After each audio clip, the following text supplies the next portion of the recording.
Sa video po na ito ay atin pag-uusapan ang isang napapanahong prediction mula sa mga kilalang crypto analyst tungkol sa presyo ni Bitcoin. Ayon po sa kanilang analysis, bagamat tumaas na sa all-time high na $80,000 itong si Bitcoin or higit $80,000 na presyo, ay maaari itong dumaan sa isang panandaliang pagbaba o deep or market correction na aabot daw ng 25% bago po ito muling mag-shoot up or umangat at posibleng maabot po ang target na $100,000. Ngayon ay ano po ang ibig sabihin nito para sa mga investors, lalo na po para sa atin na mga Pinoy. Kaya ayan, bago po tayo magpatuloy ay nais ko lamang po munang bigyang linaw ang aking disclaimer kung saan ang nilalaman po ng video na ito ay hindi po ito isang financial advice. For education and information purposes lamang po ang layunin nito. Bakit sinasabing magkakaroon daw ng 25% na Bitcoin dip? Yan, pag sinabi po nating Bitcoin dip ay pagbagsak, yan, or correction. Ayon po sa mga top analyst na si Alistair Milne, Alistair Milne, ay malaki ang posibilidad na bumaba daw ang presyo ni Bitcoin sa mga susunod na buwan kahit na patuloy ang pagtaas ng demand nito. Kasalukuyang nasa higit $80,000 ang presyo ni Bitcoin matapos po ang US election, at maraming naniniwala na magiging malaki ang epekto ng bagong political landscape sa pagtaas ng pagtaas ng presyo ng mga cryptocurrencies. Ngunit bago ito umabot sa target na $100,000, ang analyst po ay nagbigay ng babala na maaring maganap ang isang correction na nasa 20% hanggang 25%. Sa ganitong senaryo ay babalik po ang presyo ni Bitcoin sa mga $60,000 na presyo. Ngayon ay ano nga ba ang posibleng dahilan nito? Kaya yan, ang market correction ay parang pagbalik sa tamang presyo ng isang asset kapag sobrang taas o mabilis ang naging pagtaas ng presyo nito. Dahil maraming mga investors ang nagkaroon ng malaking kita mula sa mabilis na pagtaas ng presyo ng Bitcoin, possible po na magbenta sila sa mas mataas na presyo at ito ay magdudulot ng pagbaba o dip ng presyo sa short term. Ngayon ay ano naman po ang ibig sabihin ng generational FOMO at paano po ito makakaapekto kay Bitcoin? Isa sa mga tinatawag na driving forces ni Bitcoin ay ang tinatawag po na generational FOMO o ang takot na mawalan ng pagkakataon sa isang henerasyon ng pagyaman. New generation of wealth. Ang FOMO o fear of missing out ay isang sitwasyon kung saan takot ang mga tao na mapag-iwanan sa isang malaking oportunidad. Sa kaso po ni Bitcoin, yan ay iniisip ng marami na ang pagtaas ng presyo nito sa kasaysayan ay isang once in a lifetime na pagkakataon.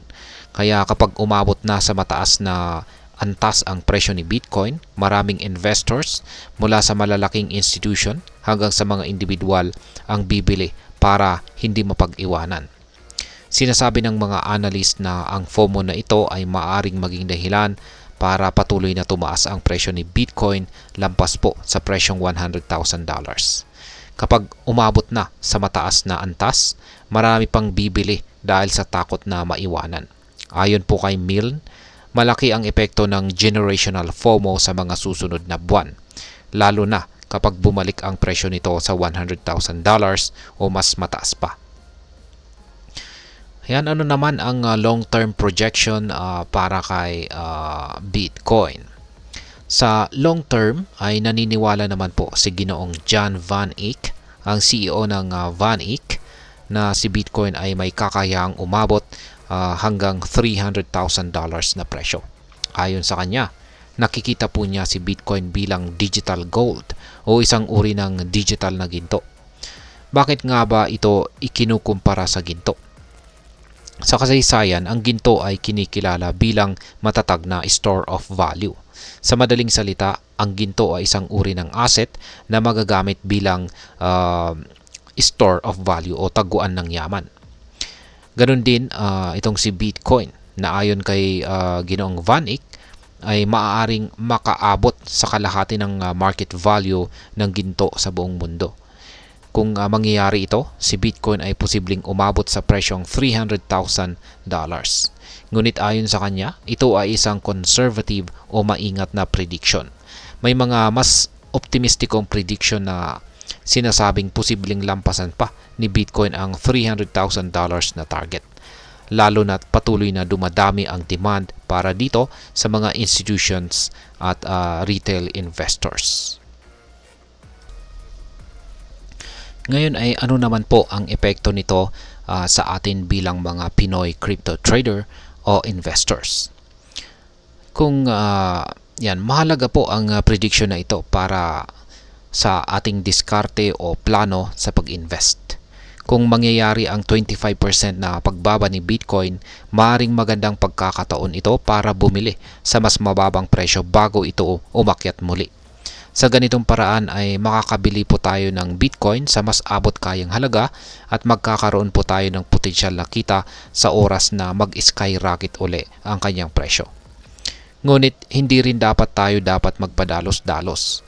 Ang crypto market ay lubhang volatile o pabago-bago ang presyo, kaya't kailangan ng matinding pag-iingat sa pagpasok at paglabas sa market. Ang ganitong prediction ng DEEP ay maaring magamit sa pagplano ng ating investments, pero mahalaga pa rin ang pag-aaral at pag-manage ng ating mga risk. Ngayon ay ano naman po ang aking masasabi tungkol dito? Para sa akin, ang prediction na ito ay nagpapakita po ng dalawang mahalagang aspeto ng Bitcoin investment. Ang high risk na parte dahil sa posibilidad ng malaking dip at ang high reward na parte ay kung saan posibleng maganap ang general FOMO at lalo pang tumaas ang presyo ni Bitcoin.